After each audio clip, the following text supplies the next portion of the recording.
Assalamualaikum warahmatullahi wabarakatuh. Perkenalkan, nama saya Riko Ramana Putra dari kelas manajemen 22B dengan NPM 22411150. Di sini saya akan menjelaskan apa itu manajemen risiko operasional. Manajemen risiko operasional adalah proses sistematis untuk mengidentifikasi, menganalisis, dan mengelola risiko-risiko yang dapat mempengaruhi operasional organisasi. Tujuannya adalah untuk meminimalkan dampak negatif dan memaksimalkan peluang yang ada. Selanjutnya, jenis-jenis risiko operasional. Yang pertama, risiko sumber daya manusia, risiko yang terkait dengan kinerja, ketersediaan, dan kompetensi karyawan. Kedua, risiko teknologi informasi, risiko yang terkait dengan infrastruktur sistem dan keamanan data. Keempat, risiko eksternal, risiko yang berasal dari luar organisasi, seperti regulasi, bencana alam, atau tindakan kriminal. Selanjutnya ada identifikasi dan analisis risiko operasional. Identifikasi risiko menggunakan teknik seperti brainstorming, analisis proses, dan tinjauan dokumentasi untuk mengidentifikasi potensi risiko.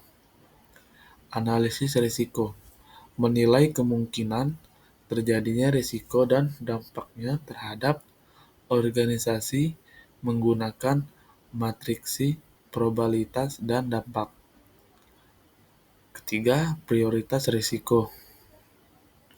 Menentukan risiko-risiko yang paling signifikan berdasarkan tingkat risiko untuk fokus pengendalian dan mitigasi. Selanjutnya ada pengendalian dan mitigasi risiko operasional. Yang pertama, pengendalian, mengembangkan dan menerapkan kebijakan, prosedur, dan kontrol internal untuk mengurangi kemungkinan terjadinya risiko. Kedua, ada mitigasi, mengembangkan rencana tanggap darurat dan strategi untuk mengurangi dampak risiko jika terjadi. Ketiga, pemulihan, memastikan kemampuan organisasi untuk pulih dengan cepat dari dampak risiko yang terjadi. Selanjutnya ada pemantauan dan pelaporan risiko operasional. Yang pertama, pemantauan risiko. Memeriksa secara berkala indikator-indikator risiko, mengidentifikasi tren, dan mengevaluasi efektivitas pengendalian. Kedua, pelaporan risiko. Menyiapkan dan menyampaikan laporan risiko kepada manajemen senior dan pemangku kepentingan. Ketiga, perbaikan berkelanjutan. Menggunakan hasil pemantauan dan pelaporan untuk terus memperbaiki proses manajemen risiko. Yang keempat, audit dan tinjauan. Melakukan audit berkala dan tinjauan independen untuk memastikan efektivitas pengelolaan risiko.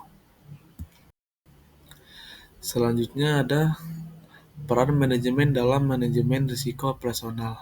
Yang pertama, kepemimpinan. Manajemen harus memberikan visi dan arahan jelas untuk pengelolaan risiko. Kedua, pengembalian keputusan. Manajemen bertanggung jawab untuk membuat keputusan strategis terkait risiko. Ketiga, pengawasan. Manajemen harus memantau dan mengawasi penerapan manajemen risiko secara efektif. Keempat, budaya sadar risiko. Manajemen harus membangun budaya sadar risiko di seluruh organisasi.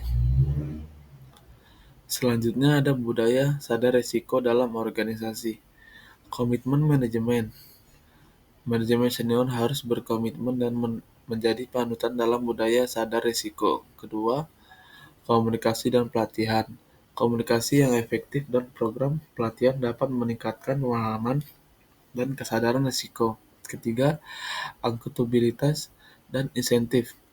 Menetapkan tanggung jawab dan memberikan insentif yang mendorong perilaku sadar risiko. Selanjutnya, yang terakhir, studi kasus dan pembelajaran. Kasus perusahaan A gagal mengelola risiko keamanan data mengakibatkan kebocoran informasi, rahasia, dan denda besar. Kasus perusahaan B berhasil mengidentifikasi dan memiliasi risiko rantai pasokan sehingga dapat terus beroperasi saat terjadi gangguan.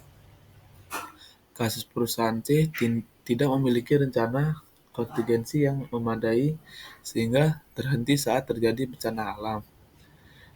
Pembelajaran dari studi kasus di atas menunjukkan pentingnya manajemen risiko personal yang kooperatif dan berkelanjutan. Terima kasih. Itu saja yang bisa saya jelaskan di sini dan saya sampaikan. Terima kasih. Wassalamualaikum warahmatullahi wabarakatuh.